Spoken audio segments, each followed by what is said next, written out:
السلام علیکم، a story digest میں خوش آمدید۔ میرا نام ناصر ہے اور میری عمر 45 سال ہے۔ میں پراپرٹی ڈیلر کا کام کرتا ہوں۔ میری معاشرے میں بہت عزت تھی، لیکن کچھ عرصہ پہلے میرے ساتھ ایک ایسا واقعہ رونما ہوا جس نے میرے رونگٹے کھڑے کر دیے۔ میرے وہم و گمان میں بھی نہ تھا کہ مجھ جیسا عقل مند انسان اتنا بڑا دھوکہ بھی کھا سکتا ہے۔ میں اپنی بیوی عظمیٰ اور بچوں کے ساتھ ایک خوشگوار زندگی گزار رہا تھا۔ کسی چیز کی کوئی کمی نہ تھی۔ میں بہت اچھا کما لیتا تھا۔ شادی سے پہلے ایک حج بھی کیا تھا۔ میری بڑی 2 بیٹیوں کی شادی ہو چکی تھی، جبکہ ایک بڑا بیٹا جس کی عمر 15 سال تھی وہ بھی پڑھ رہا تھا۔ میں نے اپنے گھر کی دیوار کے ساتھ ایک 5 مرلے کا پلاٹ لے کر رکھا ہوا تھا۔ ایک دن میری بیوی کو خیال آیا کہ انہیں اس پلاٹ کو بنوا کر کرائے پر چڑھا دیا جائے۔ جانے مجھے اس کا خیال یہ پسند آیا۔ میری بیوی ایک سمجھدار خاتون تھی۔ وہ ہمیشہ ایسی باتیں سوچا کرتی تھی جس سے ہمیں فائدہ ہو۔ میں نے اس کی بات پر عمل درآمد کرنا شروع کر دیا اور گھر کے ساتھ والے پلاٹ میں تعمیر کا کام شروع کروا دیا۔ میں نے اس پلاٹ پر زیادہ محنت نہ کی، بلکہ ایسے بنایا کہ ایک مختصر سی فیملی رہ سکے۔ میں ایک دن دکان میں بیٹھا تھا کہ ایک خاتون اپنی 16 سالہ جوان بیٹی کے ساتھ میرے پاس آ گئیں اور روتی ہوئی مجھے کہا، خدا کے لیے مجھے مکان کرائے پر دے دیں، میرے گھر والوں نے مجھے نکال دیا ہے۔ میری نظریں اس کی جوان بیٹی کی طرف تھیں۔ وہ بہت خوبصورت تھی۔ خیر تھوڑی بہت پوچھ گچھ کے بعد میں نے اپنا وہ مکان انہیں کرائے پر دے دیا۔ اس خاتون کا نام نور اور اس کی 16 سالہ بیٹی فاطمہ بھی تھی۔ وہ دونوں ماں بیٹی ہمارے نئے مکان میں رہنے لگے۔ 2 دن بعد میری بیوی ان سے ملنے چلی گئی اور جب وہ واپس آئی تو بہت خوش لگ رہی تھی۔ اس نے بتایا کہ نور بہت ہی نیک خاتون ہے، مگر افسوس کی بات یہ ہے کہ ان کی جوان بیٹی جو کہ بہت پیاری ہے، اس کا ذہنی توازن ٹھیک نہیں۔ یہ سن کر مجھے بھی افسوس ہوا اور حیرانگی بھی کہ فاطمہ دیکھنے میں تو بالکل ٹھیک لگتی ہے۔ خیر وقت گزرتا گیا اور ہمارے مراسم ان سے مضبوط ہوتے چلے گئے۔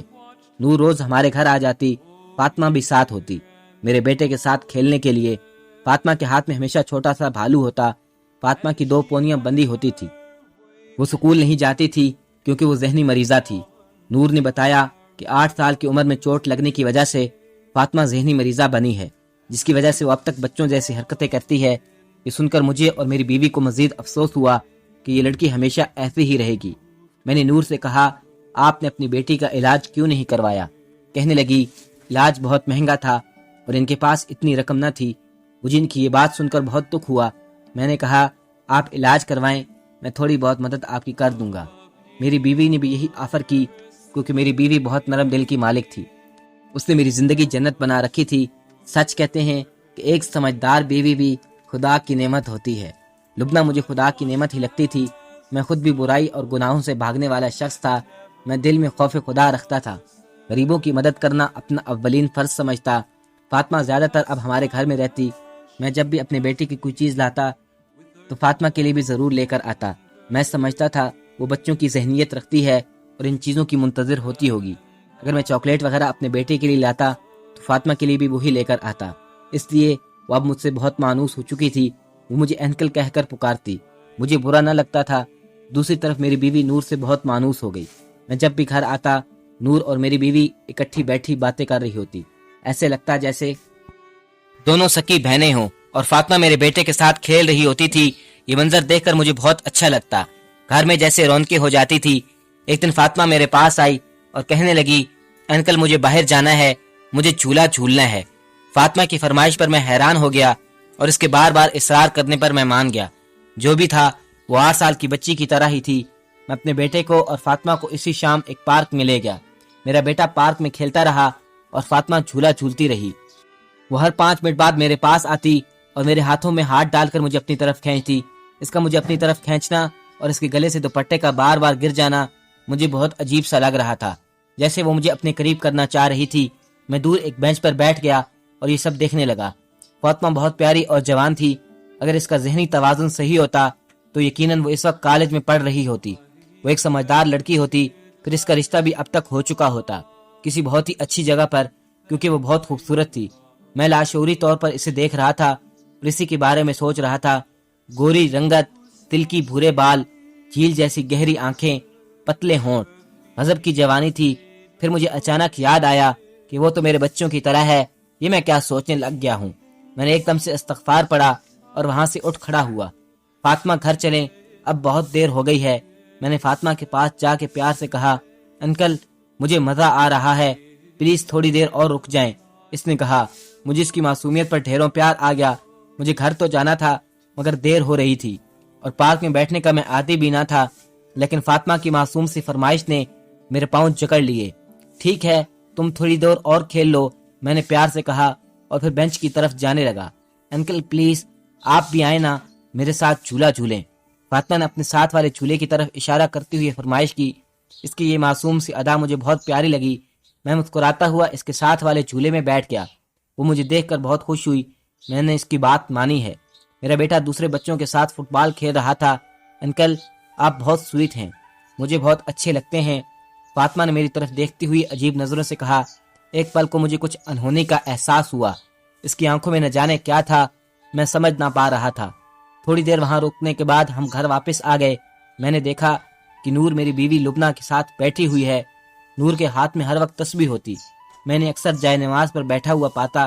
میں نے اکثر دیکھا کہ وہ جائے نماز پر بیٹھ کر روتی رہتی تھی۔ ایک دن میں نے ان سے ان کے رونے کی وجہ پوچھی تو وہ کہنے لگی، بیٹا تم تو جانتے ہو کہ میری بیٹی کی حالت کیا ہے۔ ایک ماں کے لیے اس سے زیادہ اذیت ناک چیز کیا ہو سکتی ہے، اس کی جوان خوبصورت بیٹی کا ذہنی توازن صحیح نہ ہو۔ نور نے روتے ہوئے کہا تو میرا دل بھی دکھ سے بھر گیا۔ میں نے انہیں تسلی دی، فاطمہ پاگل نہیں ہے اور نہ ہی وہ ذہنی مریضہ ہے، اس کا صرف بچپن میں دماغ رک گیا ہے۔ جو پاگل ہوتے ہیں وہ چیزیں توڑتے ہیں، انسانوں کو نقصان پہنچاتے ہیں، لیکن فاطمہ میں ایسا کچھ نہیں۔ وہ اتنی سمجھدار ہے جتنی 8 سال کی بچی کو ہونا چاہیے۔ اس کی خواہشات، اس کی حرکتیں سب 8 سال کی بچی کی طرح ہیں۔ میں نے نور کو دلاسا دیا، لیکن بیٹا میں اس بات سے خوفزدہ ہوں کہ اگر کسی نے فاطمہ کی عزت پر ہاتھ ڈالنے کی کوشش کی، اسے بھلایا پسلایا تو پھر کیا ہوگا؟ فاطمہ تو نادان ہے، وہ نہیں سمجھ سکے گی اس کے ساتھ کیا کرنے کی کوشش ہو رہی ہے۔ کوئی بھی لڑکا، کوئی بھی شخص اپنی ہوس کا پجاری اس کی عزت تار تار کرنے کی کوشش کر سکتا ہے۔ میں تو بوڑھی ہوں، دوائیاں کھا کر سو جاتی ہوں، اگر کسی نے چاکلیٹ یا کھلونوں کے بہانے اسے بھلایا پسلایا اور اس کی عزت لوٹ لی تو میں بڑھیا کہاں جاؤں گی؟ نور نے اپنے آنسو پوچھتے ہوئے کہا۔ مجھے ان کی بات صحیح لگی تھی، ان کی پریشانی بجانب تھی، ایک ماں ہونے کے ناطے وہ صحیح کہہ رہی تھی، ان کا خوف بالکل صحیح تھا۔ ان کی بات سن کر میں بھی پریشان ہو گیا، لیکن کیا کریں، فاطمہ کی پوزیشن ایسی نہیں تھی کہ اس کی شادی کر سکتے۔ بیٹا میری زندگی کا کوئی بھروسہ نہیں اور ہمارے اس دنیا میں کوئی نہیں، میرے بعد فاطمہ کہاں جائے گی، میں یہ سوچ سوچ کر پریشان ہوں۔ نور نے کہا تو میں بھی سوچ میں پڑ گیا، لیکن میں نے کوئی جواب، کوئی دلاسا نہیں دیا، اور میں کہہ بھی کیا سکتا تھا۔ خیر کچھ دن ایسے ہی گزر گئے۔ پھر ایک دن میں نے ایک بنگلے کا سودا کروایا جس میں نے پورے 10 لاکھ کمائے تھے، اور اس دن کسی وجہ سے بینک بند ہونے کی وجہ سے میں وہ رقم سیدھا گھر لے آیا۔ میری بیوی پاس بیٹھی ہوئی تھی اور فاطمہ میرے بیٹے کے ساتھ کھیل رہی تھی۔ میں نے 10 لاکھ روپے لبنہ کو دیے اور کہا، لبنہ یہ 10 لاکھ روپے ہیں، انہیں سنبھال کر رکھو۔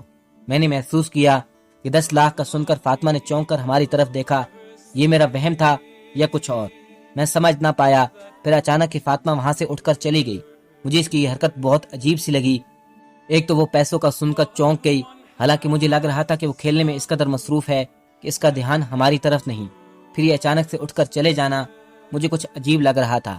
خیر میں یہ بات بھول گیا۔ اگلے روز لبنہ کے چاچو کا انتقال ہو گیا۔ وہ روتے ہوئے میرے پاس آئی اور بولی مجھے چاچو کے گھر چھوڑ آئیں۔ میں صبح سویرے ہی اسے اس کے چاچو کے گھر لے گیا۔ تھوڑی دیر رکنے کے بعد میں نے اس سے کہا کہ میں گھر واپس جا رہا ہوں، تم جس وقت چاہے واپس آ جانا۔ میں بہت تھکا ہوا تھا، آج رات آرام کروں گا، میں نے لبنہ سے کہا۔ اس نے میری اس بات پر سر ہلا دیا۔ میں وہاں سے چلا آیا۔ مجھے گھر آئے عشاء ہو گئی۔ میں نے وضو کیا اور نماز پڑھی۔ کبھی کبھار میں رات دیر تک ذکر الہی کرتا رہتا۔ رات کے 9 بج رہے تھے، میں آخری تسبیح پڑھ رہا تھا۔ نیند بھی مجھے آ رہی تھی۔ تسبیح پڑھ کر میں سونے کی تیاری کرنے لگا۔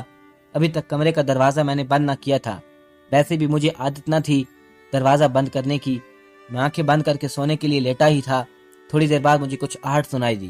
میں نے دیکھا کہ فاطمہ میرے کمرے میں داخل ہوئی ہے۔ رات کے اس پہر اسے دیکھ کر میں حیران رہ گیا۔ فاطمہ خیر تو ہے؟ کیا کوئی کام ہے؟ میں تھوڑا پریشان ہوا کہ کہیں نور کی طبیعت خراب نہ ہو گئی ہو جو اس وقت یہاں آئی ہے، کیونکہ رات کے اس وقت جب میری بیوی اور میرا بیٹا گھر پر نہ تھے تو نور کبھی اس کو آنے نہ دیتی۔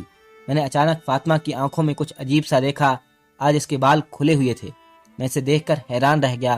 آج اس کی سلکی بال اس کے شانوں پر جھول رہے تھے۔ مجھے کسی انہونی کا احساس ہونے لگا۔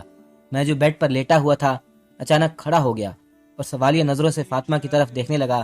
اس سے کہ پہلے میں کچھ کہتا، فاطمہ میرے قریب آئی اور مجھ سے لپٹ گئی۔ میرے تو جیسے پاؤں تلے سے زمین نکل گئی۔ یہ سب کیا ہو رہا تھا؟ میری سمجھ سے باہر تھا۔ یہ اچانک فاطمہ کو کیا ہو گیا؟ ناصر، میں آپ کے عشق میں پاگل ہو گئی ہوں، پلیز آپ مجھ سے شادی کر لیں، مجھ سے ابھی اور اسی وقت نکاح کر لیں، میں آپ کے بغیر نہیں رہ سکتی۔ میں نے جب آپ کو پہلی بار دیکھا تو آپ کو دیکھ کر آپ پر فدا ہو گئی تھی، کیونکہ آپ اتنی شاندار شخصیت کے مالک ہیں۔ آہستہ آہستہ میں آپ کی محبت میں پاگل ہوتی چلی گئی۔ آپ مجھے اپنا لیں ورنہ میں اپنی جان دے دوں گی۔ فاطمہ مجھ سے لپٹ کر کہہ رہی تھی اور میں حیران کھڑا تھا۔ میں نے خود سے اس کو الگ کرنا چاہا لیکن وہ مجھ سے الگ ہونے کو تیار نہ تھی۔ میں خوفزدہ ہو گیا کہ یہ سب کیا ہو رہا ہے۔ کیا فاطمہ ذہنی طور پر بالکل ٹھیک ہے؟ میرے تو ماتھے پر پسینے چھوٹ گئے۔ کیا اس نے ہم سب کو دھوکے میں رکھا ہوا تھا؟ آج وہ 8 سال کی نہیں بلکہ 16 سال کی ایک جوان لڑکی لگ رہی تھی۔ وہ مجھ سے لپٹی ہوئی تھی۔ اس کے بار بار اکسانے پر میرا ایک بار گناہ کرنے کو دل ہو گیا، پھر اچانک میرے دل میں خدا کا خوف آ گیا۔ مجھے اس سے گن آنے لگی۔ میری جگہ کوئی اور ہوتا تو اتنی خوبصورت لڑکی کو خود سے جدا نہ کرتا، خوشی سے پاگل ہو جاتا، لیکن میں اپنے دل میں اللہ کا خوف رکھتا تھا، اور یہ خوف مجھے میرے والدین سے ملا تھا۔ میرے والدین بہت ہی نیک تھے اور انہوں نے میری بہت اچھی تربیت کی تھی۔ میری ماں نے مجھے حلال اور حرام کا فرق بچپن میں ہی سکھا دیا تھا۔ حرام کا کتنا بڑا گناہ ہے انہوں نے مجھے بتا دیا تھا، گناہ کا عذاب کیسا ہے سب سمجھا دیا تھا۔ اس لیے ہر لمحے میرے ذہن میں یہی باتیں رہتی جو میری ماں سکھاتی تھی۔